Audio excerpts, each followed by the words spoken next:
My name's Jonathan. I own a repair shop in Montgomery, Alabama.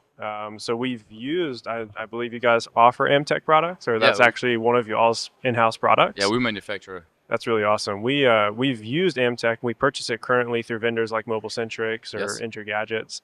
So tell me a little bit about it. Like what? So how did you get started with what's the actual parent company called? Inventec. Inventec. Yeah. Okay. So tell me about a little bit of Inventec. Okay, so it's family business. Yeah. So it's my great grandpa that started the business in 1874. So Wow. we used to we started with HVAC distribution and Yeah. filling in Europe. In 1930, my great grandpa went to America and he discovered the Freon molecule by Dupont. And then he was like, well, let me be your first outside of the US distributor. And so from 1930 to 1995, about we were distributing gas. And then the Montreal protocol happened, and so we lost 85% of revenues in 2 years. And then after that, there was like a big group decision, family decision to what, we're gonna diversify. And we already had a couple different companies. One of them was Promosol, which Inventec. It was Inventec's old name, and so they were like, what, we're gonna expand in more things. And we've never been to the US. And in 2014, the occasion happened to buy Amtec, which is SMT International, from the Gesek family. So they started the business in 1978 in Connecticut. They had two different brands: Unisphere for more the metal, powder, and bar section, and then Amtec, which is world known. Yeah. What you guys use, right? And then since 2014, there's been a lot of confusion, kind of, or who is the real Amtec? No kidding, man. You What's can, the secret to figuring out exactly if the right. MTech's real or not? If the Exact, flux is real or not? exactly right, and that's the thing. So now, since for a year now, we trademarked it because we did it in the beginning because we didn't know really how the US worked, and Okay, it's that way makes sense. different. So it wasn't trademarked, which is It why so many people wasn't were ripping off the. exactly, exactly, exactly. Wow, So wow. since about June 2024, I believe, it is trademarked. And so if you want to get some genuine Amtech, it's through Inventec. It has to say Inventec Performance Chemicals USA LLC on the syringe. If you don't have that, it's fake. So say it one more time. Amtech. What does it specifically say on the logo? So on the top right corner of the label Yeah. says Inventec Performance Okay, Chemicals Inventec USA Performance. LLC. Makes And sense. we're gonna now with the new, as you can see, we have a new Amtec logo, right? Where we integrated the Inventec logo as well because we want to bring synergy between those two. So obviously Inventec is the activity, and then Amtec is a soldering brand, and under Inventec we also have the Ecorel brand, which is our paste, and then we have the EcoFrec brand. That's the flux, right? So you have Ecorel, you have EcoFrec, and then you have Amtec, which Interesting. is under the Inventec soldering activity. Do you guys manufacture in Europe or U.S.? So Where is so we manufacturing have done at? manufacturing worldwide. We have for Inventec, it's 12 subsidiaries worldwide. Just opened a new office in Tucson, Arizona, as Wow. well. So now we have two locations in the U.S. Gotta avoid those tariffs. Yeah, it's to be closer to more the semiconductor big players. Sure. Everybody's there, so we suppliers for them Yeah. as well on the cooling side of the business. And so before Amtec, it's only made in Connecticut, USA. So if you buy Amtec, it's made in USA, everything. The flux is made everything. So the flux you buy, if it's a knockoff, it's probably not made in the USA. And there's a couple other players that make things in the USA, but there's a few. And so that's where we are And today. is company HQ Brussels still So or? now we moved to Paris, right? Okay, So the interesting. family it's somewhere everybody's worldwide now. Like my cousin, he's the CEO. He's in Tokyo. I have other cousins in Panama, in France, in the U.S., in Belgium, Netherlands, Luxembourg. People are a little spread out all over the world, but the headquarters are in Paris. But it started in Verviers, so south of Belgium. What would you say the value is of the industry? Like, would the right word be chemical supplies for electronics? Is that kind of the industry title for Amtech that you guys would say, or is there another title Yeah, for for the industry? I would say yes, it is. We are one paste, the 4300. So that's one that has all the aerospace approvals. Wow. So we have many like players in customers that get the paste, and it goes into planes and go into Lockheed Martins, um, like bunch of different applications, which is fun. And like every single day we learn new applications for the products because like I mean I'm 25, so like We're same age. yeah, you are Yeah, 25 I'm too. 25. I Cool, don't man. look it, man. I mean, if you are like, Running a I got repair like shop will age you, man. yeah, no, yeah, exactly, man. And so it's like just trying to like you know target the right people, and like now we've been wanting to do repair for like quite a minute, and just being here is fun. It's like and we partner with Justin Ashford Okay, from yeah, the yeah, Art of yeah, yeah. Repair, The art of repair. and Yeah. so we for almost a year now we've been like working together, and like he's our consultant, and so like just like trying because he knows the market, he knows what he's doing, and so we're like, well, let us gain some popularity. And then we had the booth as well with Pace. So for everybody thinks that Pace is gone, it's not. Pace is like nice and present. I think a lot of repair shop owners have used Amtech products like for years, and I would ask, what makes the flux so much different compared to the cheap crap that China Yeah. makes? Well, first of all, it's the trust that you can have in a reliable material. Um, we always make the flux the same way. Every single batch is QC'd. There's a QC of every single batch, and we keep a little like for like 2 3 years. We keep the little bit of the flux for each batch. So if you have a problem with the flux, we'll replace it right away. And then we have data that shows that it passed QC. We like are pretty like consistent with like we have good relationship with all like raw chemical suppliers, which is very important. Like sourcing is like that's where it's at.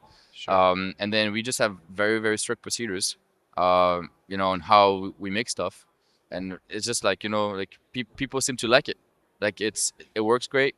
And we don't really have like, I would say like compared to like some Chinese stuff, right? Obviously, like they're gonna make more like higher like production that can go way faster, way cheaper.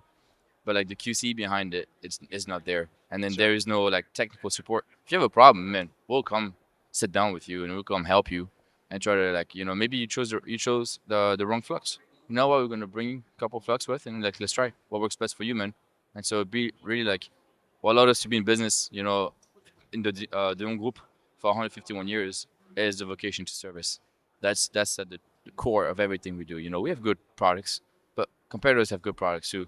We for us is the service that will bring you. We're going to lead you, and even if you're even competitors, we work with competitors. People don't think that they think we hate each other. We work with people. You know what I mean? It's like, hey, like That's sometimes we're good gonna business. we're gonna go There's money to be together. made. There's money to be Exactly, we're made. gonna go attack accounts and be like, you know what, we're gonna go together on an account. We can do it on ourselves. They can't. And if something happens to us, the customer is screwed. Yeah. For us, that's what matters. So we're gonna like partner with companies and just like like just be there for them. For the average repair shop owner, which Yeah. is the audience that will be Yes. listening to this, or service provider, where do you recommend going and buying Amtech products? Do you guys sell directly, Yep. or okay, interesting. So I set up a web shop.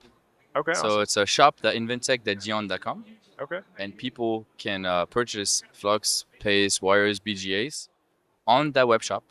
There is a lot verification number system that if you have questions about like your lot verification, you want to make sure you buy genuine Amtech, we'll send you a certificate with the lot number on it from us.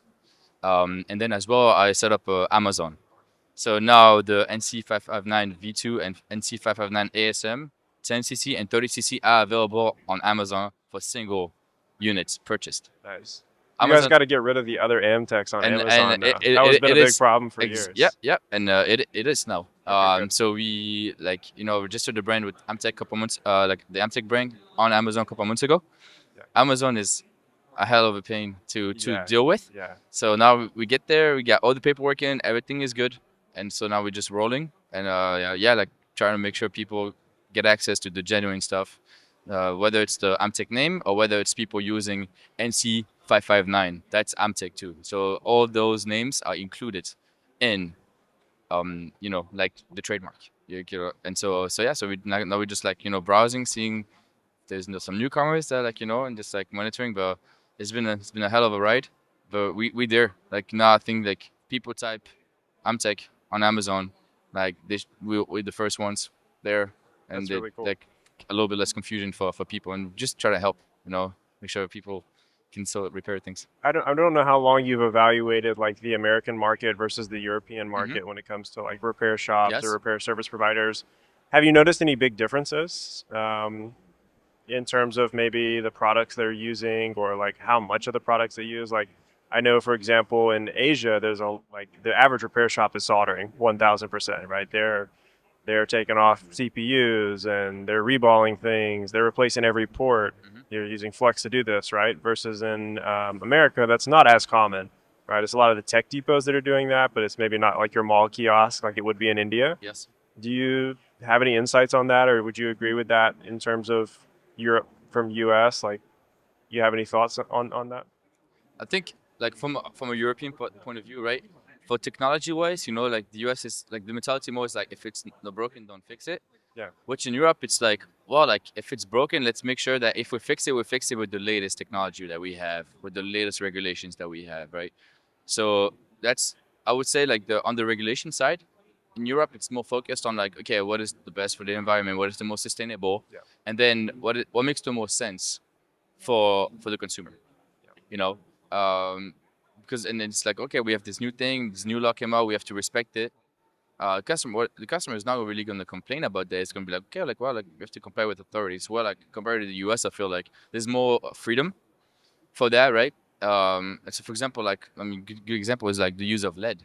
You know, like it's been banned for 30 years, but because there is no replacement for lead, you know, in most applications, there's no other metal like your raw chemical than Yeah, like lead. You know, it works perfect, right? So in the US, it's like, you know what, it works great. Let's keep using. Well, in Europe, it's like, well, we're gonna try to find new powders, you know, that gonna like replace that and be close in performance, but not exactly the same, right? So that's two different interesting, approaches, right? It's interesting. like on the US side, more like it works until it's really banned.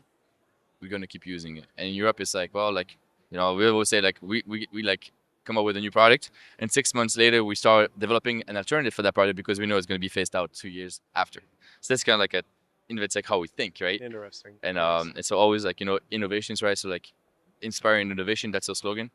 And so trying to like keep like stay ahead of regulations. That's what like is the success for European business. Stay ahead of regulations.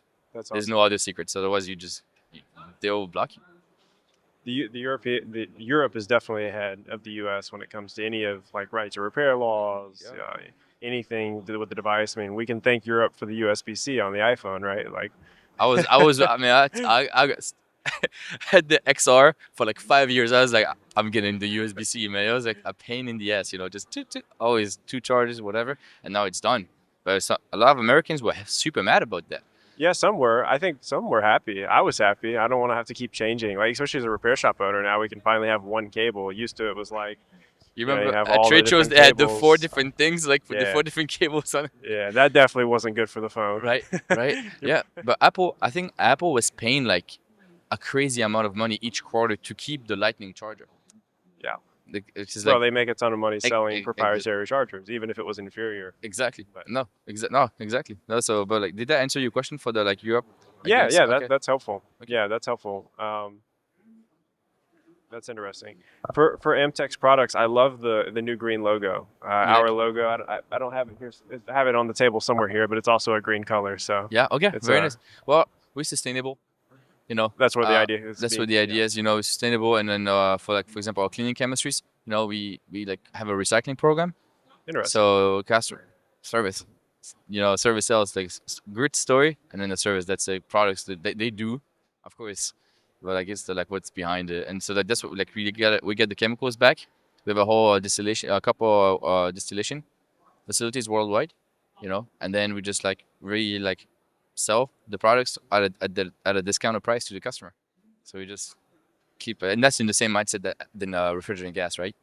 So customer pays for a bottle, fill the bottle, send the bottle, get the bottle back, keeps paying just for gas until he ends his contract, and then you give him the price of the bottle back, you know, and they just like, you know, it's just a loop. So that's what we're trying to do, like circular economy.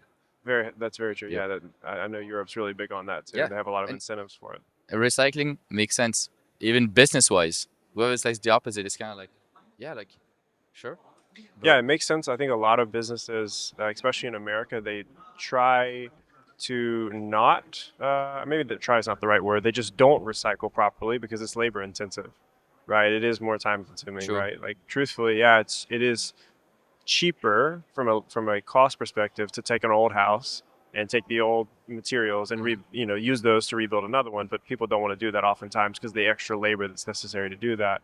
I think that's changing though, right? Like we're seeing the devices in the example of at least hardware, Yes. devices are becoming more expensive. So repairing and servicing them is becoming more common Yeah. and more affordable. And as, tariffs, whether it's tariffs or coupling from China or, fill in the blank of some war or even a limitation in materials, right? Like maybe we can't get a certain amount of materials that Yes. we need to manufacture new devices, or there's a shortage that will lead to higher prices, which ultimately leads to more recycling, truthfully, because Yep. it has to be done. Exactly. So, yeah, we're, Oh. we're on the same page there. Yes, man.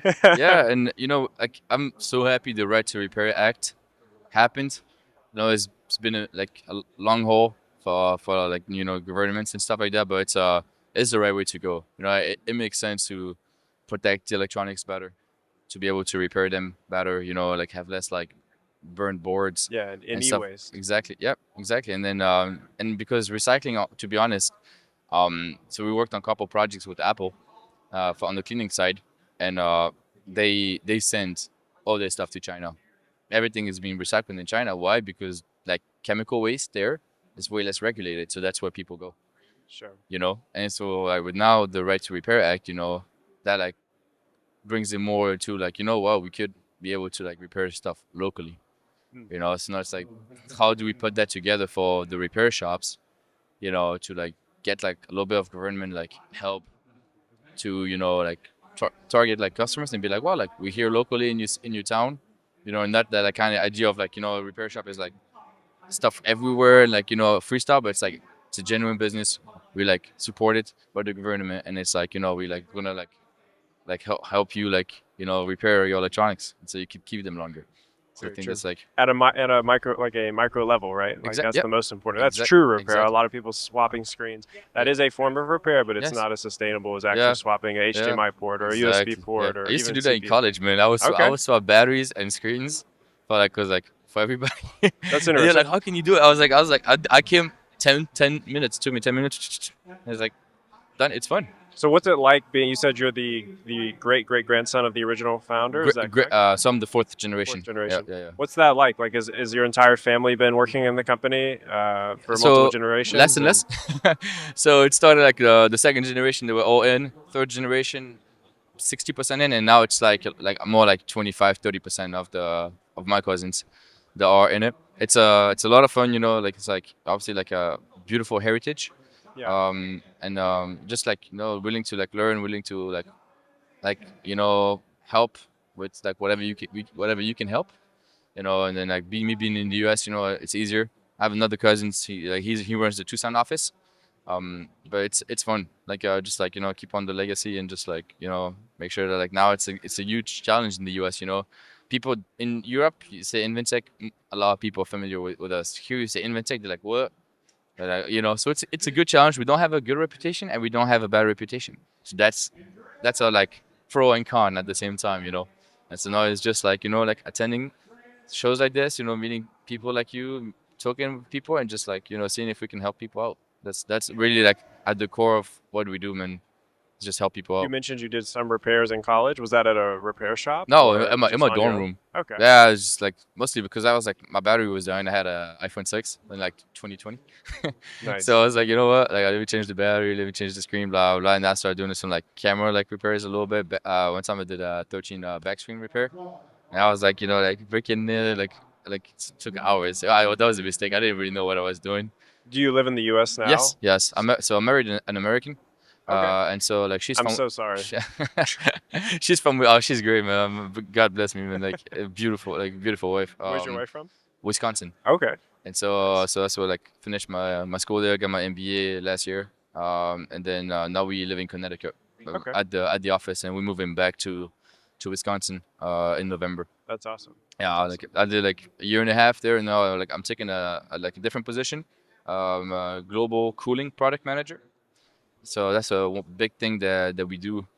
It's in the cooling industry. So for chillers in semiconductor industries. Is there Uh, any crossover with some of like the crypto mining yeah. So or so for we coolants? cool down Bitcoin miners. Yeah. Our I figured our that's where this was chemicals coming from. cool that down, right? So it's a two-phase immersion. So they put the whole miner into a solution, Yeah. evaporates, get condensed, and then goes to a chiller, gets cooled down, goes back in. That's really cool. So like that, right? So like on the semiconductor side for the etching application. So when there's photonics happening, they remove what they don't want, and then they keep adding layers. So that needs to be cooled down. It gets very hot. So our chemicals like play a small role in that. And then for immersion cooling, one and two phase, and direct to chip cooling, one and two phase. So we're working with like right now a couple big players, a couple data centers, to because everything is phasing like is moving towards liquid cooling. Yeah. Because if you look at the new like Nvidia chip, is which like it like water and air don't cool it down anymore. Yeah. So you need liquid cooling. You need a heat transfer fluid to do Shoot, my that. gaming computer at home needs liquid Yeah, cooling, man. yeah. So like I mean like your gaming computer, I can send you like some like thermosolve, and you just dunk your whole computer in, and you don't need to do anything. So, what is the materials that are being used to prevent? Because it's if you just took water out of tap Hmm. and you poured that on your computer, at Hmm. some point it's going to Yep. corrode, right? Yep. So, what is special about Amtech's products? And that may not be the correct line of cooling product Yep. names, but what's special about the materials that's in the material science that's preventing it from corroding? Okay. So it's a fluorinated based chemical. So like it's compatible with almost everything, and so it just like it works. It works great. It works great. It's a PFAS products. We have a non PFAS that we use for cleaning application. And then we modify the molecule a little bit and try it, into immersion cooling. But because it has some chlor in it, it kind of like attacked the polymers, and so like all the like rubber basically get contaminated the fluid, and so that was a no go. But we are developing new chemicals, non PFAS chemicals right now. I think for Thermosolve I have 4 or 5 in development right now. That's what we do, man. We have like a beautiful innovation center in Paris, and we just make shit. you know. That's cool. Yeah. So like it's like there's no water in Right. in the fluid, and so that like there's no corrosion problem, nothing compared to like so we have all the 3M Novec. I don't know, you like familiar with the Novec with 3M, what happened with 3M a little bit? I'm not. Tell me. Okay, so 3M gets sued actually in Belgium, in Antwerp, Belgium, because they had so for the fire extinguisher foam, they had a factory there, and chemicals called PFOAs and PFOS, and so those ones they were like discharging them in like the ground and like in like water and stuff, and so they were building something a little bit like down the road from there, and they did a ground study and they found those chemicals in there, and they're like, well, like that's not normal. And so there was a whole lawsuit, like going on. And so 3M decided to exit the fluorinated chemicals market Hmm. as well. So all the Novec line, as well as all the like fire extinguishing foams and stuff like that. And so we've been a 3M partner for over 30 years. And so we've had already some chemicals, that were like equivalent to them, and so now we have identical replacements to the 3M Novec solutions on the cleaning side and on the cooling side, and we're also coming up with some new ones with way lower GWP, no ODP, and they're like way better for the environment and more sustainable. That's really So that's fascinating. kind of like a little bit where we are at right now, and that's why we see a lot of success. With like on the cooling side, we have a good like starting to like find our spot in the U.S. And now it's like and that's everything that it's Inventec. And then yeah, for the like repair side, we here with Amtech, man, trying to grow, have fun, and so yeah. So Do you guys since you guys sell the cooling products, yes, do you guys also sell the cleaning products? yes, I know there's a lot of companies that service like big servers racks where they'll go in and they actually, without taking them apart while they're live, they're essentially spraying liquid yep, on it to clean them. yes. Is that a So product you yeah, guys sell?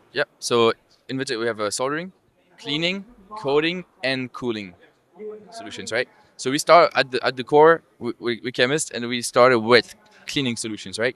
That's what we started like 65 years ago, I think, with Promisol.